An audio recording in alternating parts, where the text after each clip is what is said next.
Hai, masih bersama saya, Mr. G bicara.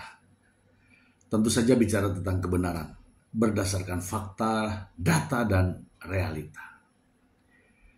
Mungkin Anda juga bertanya-tanya, ya, sama seperti saya, mengapa sidang gugatan cerai Mbak Imbong kepada Paula Verhoeven di Pengadilan Agama Jakarta Selatan berlangsung begitu lama, berlarut-larut dan bertele-tele.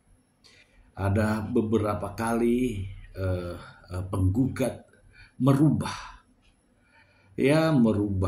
jumlah barang bukti, merubah jumlah saksi, bahkan ada kalimat tambahan ahli. Ini adalah kesan bahwa sidang kali ini memang benar-benar dibuat sedemikian rupa. Tidak sama dengan sidang kasus perceraian yang lain. Simple, pasti, dan selesai. Sebelumnya, kita akan bahas nanti, ya. Kita terlebih dahulu mendengarkan bagaimana pernyataan pengacara dari Mbak Imbong, Fahmi Bahmid, berikut ini. Dia punya profesi, izin kepada majelis, dia sudah pulang. Bang, balik lagi soal alat bukti, mungkin tadi ada tambahan apa aja? Tambahannya itu bentuk video yang tidak perlu saya sampaikan. Yang jelas video itu membuktikan bagaimana adanya sebuah trauma terhadap anak pada ibu. CCTV kah atau handphone videonya? Maksudnya CCTV? Iya, CCTV atau rekaman kalau handphone? CCTV itu kan kamera yang ditata. Ini langsung di videoin, dia aja tertentu. Udah diputar juga dalam persidangan tadi, dan saksinya ada yang lama itu ahli, dan itu adalah ahli konselor anak.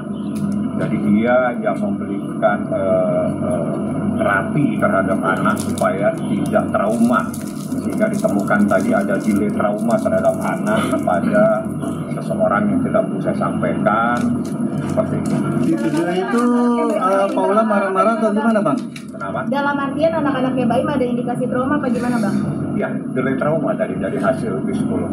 Artinya ada Tidak boleh saya sampaikan. Yang jelas psikolog tadi menyampaikan dia diminta karena ada trauma. berarti ada adegan dimarahi atau diomelin? Tidak boleh saya sampaikan. Itu sudah terlalu terkait dengan berita. Yang jelas ada psikolog anak melakukan terapi terhadap anak. Bang, boleh dikatakan berarti ini salah satu usaha dari Mas Baim untuk bisa mendapatkan. Bukan, ini bagian dari proses pembuktian. Jadi ikhtiar seorang ayah itu wajib, begitu sebaliknya nanti. Yang jelas kita harus sampaikan apa yang sebenarnya terjadi, bahwa di dalam proses hukum terkait dengan sebuah perceraian, di mana apabila ada persoalan hak asuh anak, ingat sekali lagi saya katakan bahwa dikembalikan kepada anak.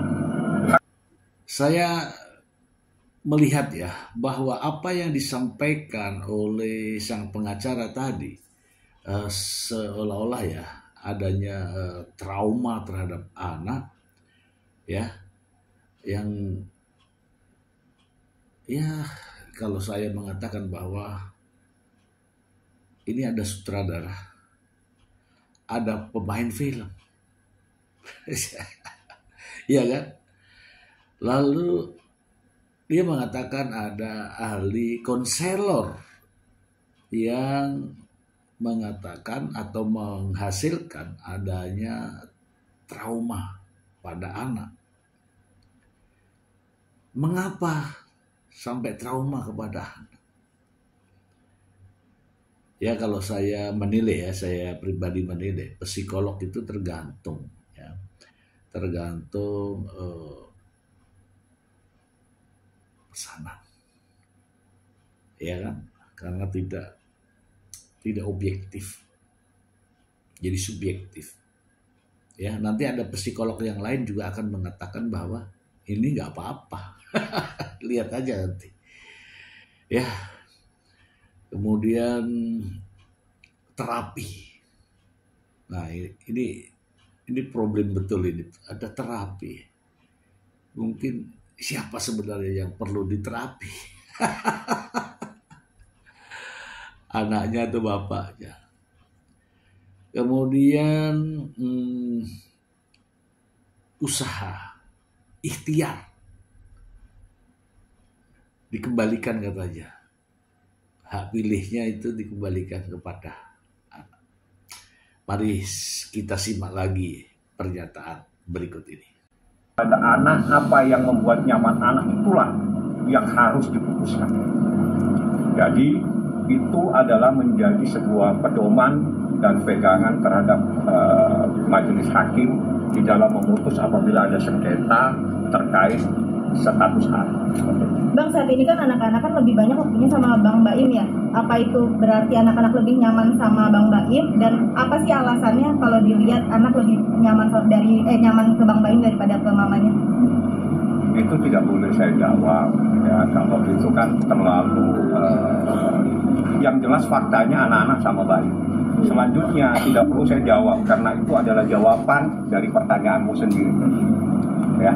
Jadi apabila ada seseorang lebih nyaman dengan seseorang, kira-kira dia lebih nyaman dengan siapa? Jadi saat ini dia lebih nyaman dengan salah satu orang tuanya. Kalau dari sini saja mungkin Anda bisa mendengarkan tadi bahwa sang pengacara mengatakan hakim harus mengambil keputusan berdasarkan apa yang ada pada anak, ya kan? Apa yang terjadi? Ya sepertinya ini sudah offset ya. Ya offset kenapa? Karena cara mempengaruhi hakim ini sudah kelewatan sampai pada mengatakan hakim harus, ya. Kalau nggak percaya, Anda simak lagi ya, Anda simak lagi. Hakim harus putuskan dengan adanya kemauan anak. Mari kita simak lagi. Kayak gitu kan, nggak perlu saya jawab karena saya jatuhnya subjektif. Masuk untuk agenda selanjutnya tidak? Selanjutnya nanti ya ini saya lagi ikhtiar mencari ahli. Masih saksi deh. Ahli yang saya bilang saya tidak boleh sampaikan. Tapi kalau tadi ahli konselor anak saya sampaikan. Nah, tapi kalau ahli lainnya, mohon maaf, saya tidak boleh sampaikan karena itu diamanat oleh majelis hakim. Tolong carikan ahli. Bang, berarti minggu depan ada penambahan ahli lagi? Ada penambahan ahli. Tadi sebetulnya ada saksi, cuma karena saya lihat sidang kita udah cukup lama, kasihan. Yang sidang yang lainnya saya ikhtiar tadi majelis kita tunda saja karena ada saksi lagi, tapi kalau tetap kita periksa akhirnya perkara yang lain terganggu, sedangkan yang lain ini mungkin ada persoalan cerai, ada perkara yang lain, jadi ya udah kita yang harus lebih paham lah ya supaya semuanya bisa dilayani secara baik oleh majelis hakim.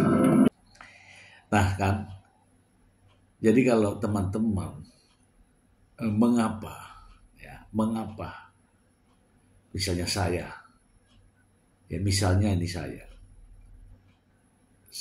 kalau menyuruh orang lain tolong datangkan lagi, tolong lengkapi lagi, tolong hadirkan lagi, itu artinya apa? Artinya yang sebelum-sebelumnya itu tidak jelas, tidak lengkap, sehingga hakim memancing untuk datangkan lagi.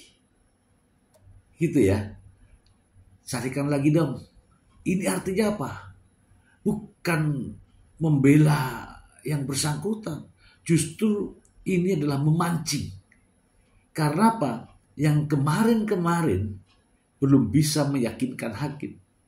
Begitu ya. Mari kita simak lagi. Akan waktu hampir 3 jam ya. Bang, tapi saya Bang Baim masih buka akses buat kaulah semua anak-anak? Dibuka terus. tidak pernah, kapan saja kalau mau datang sudah datang. Jadi supaya lebih nyaman datang aja apa. Jadi gini, dalam proses hak asuh anak, sekali lagi saya katakan, itu dikembalikan kepada anak. Jadi kalau yang selama ini seakan-akan itu adanya sesuatu menjadi hak ibu, itu adalah sesuatu yang sudah ketinggalan zaman. Karena dengan adanya konvensi hak anak, adanya juga surat edaran dan seterusnya, apa yang terbaik kepada anak, apa yang membuat anak itu nyaman, apa yang menjadi dia tenang dan sebagainya, itu disitulah itu anak harus berada. Jadi manakala dia nyaman dengan ayahnya, tenang dengan ayahnya, tidak trauma dengan ayahnya, hak asuh itu harus diserahkan kepada ayahnya. Begitu sebaliknya. Nah, ini semakin pede ya, semakin pede. Kasus anak, hak asuh anak dikembalikan kepada anak. Karena adanya konvensi hak anak. Ada surat edaran Mahkamah Agung. Anak nyamannya di mana gitu kan? Ini kalau nyamannya ke ayahnya, ya diberikan ke ayahnya, gitu ya. Ini benar-benar cara menggiring opini, ya.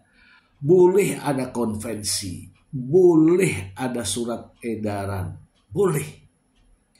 Tapi hukum dan perundang-undangan sudah ada.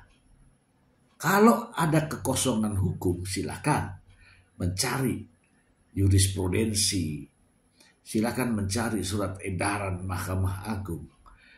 Kalau ini, saya kira kompilasi hukum Islam masih relevan. Mari kita simak lagi.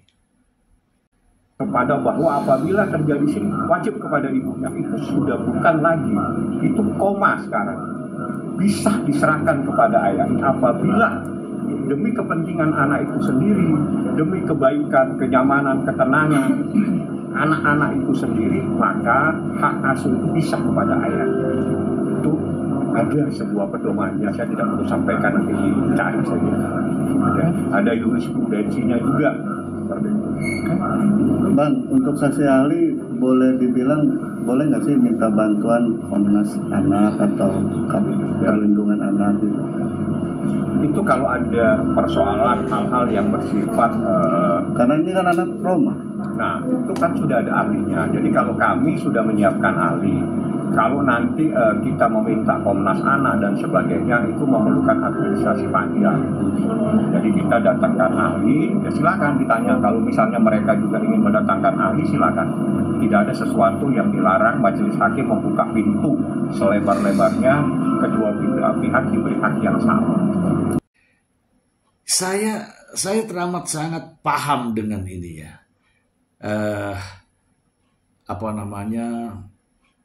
Hak asuh anak bukan hanya pada ibunya, bisa juga kepada ayahnya. Iya, benar itu. Tetapi menurut kompilasi hukum Islam,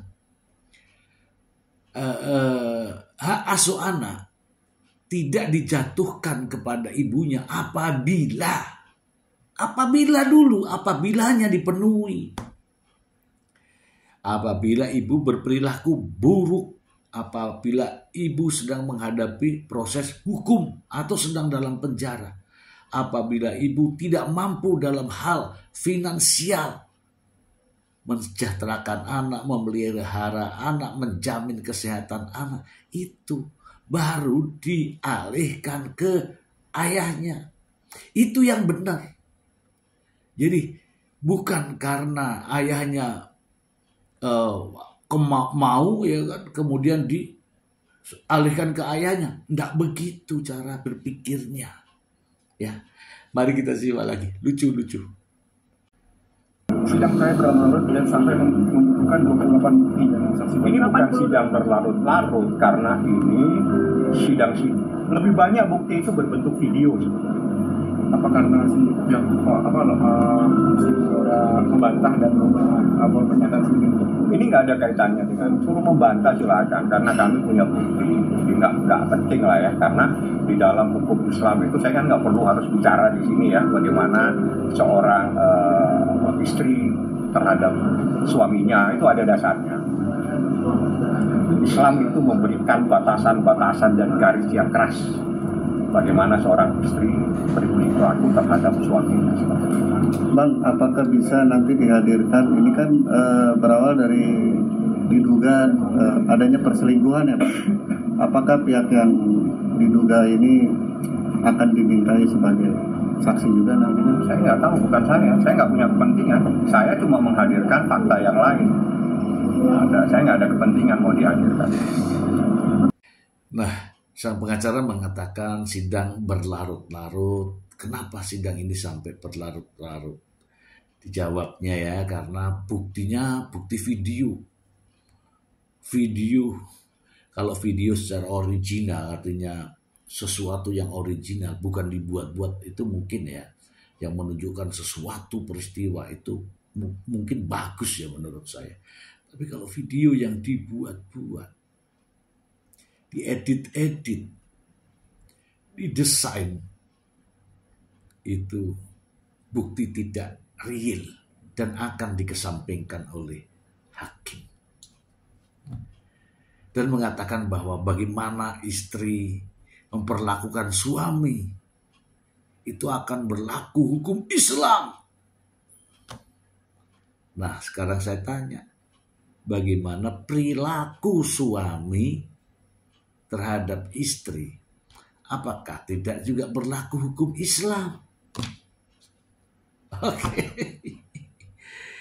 Setelah ini teman-teman, kita akan bahas bagaimana hakim mengambil keputusan pada setiap kasus. Ya. Langsung saja dari sumbernya. Nah, saya akan bacakan kepada Anda semua, kita semua, ya, sebagai edukasi, ya, bagaimana hakim mengambil keputusan. Apakah gara-gara masukan sang pengacara atau ada hal-hal lain? Mari kita simak. Pada dasarnya setiap putusan yang dikeluarkan oleh pengadilan harus mewakili suara hati masyarakat pencari keadilan.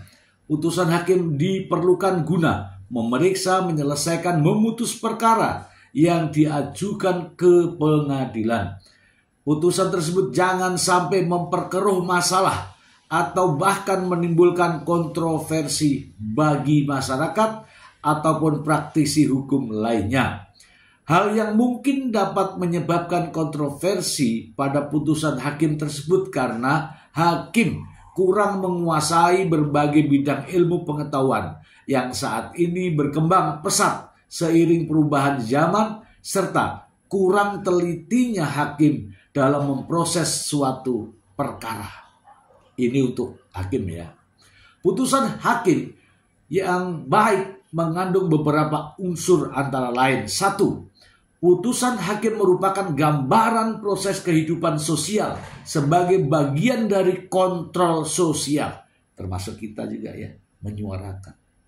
2. Putusan hakim merupakan penjelmaan dari hukum yang berlaku dan berguna bagi setiap individu, kelompok maupun negara.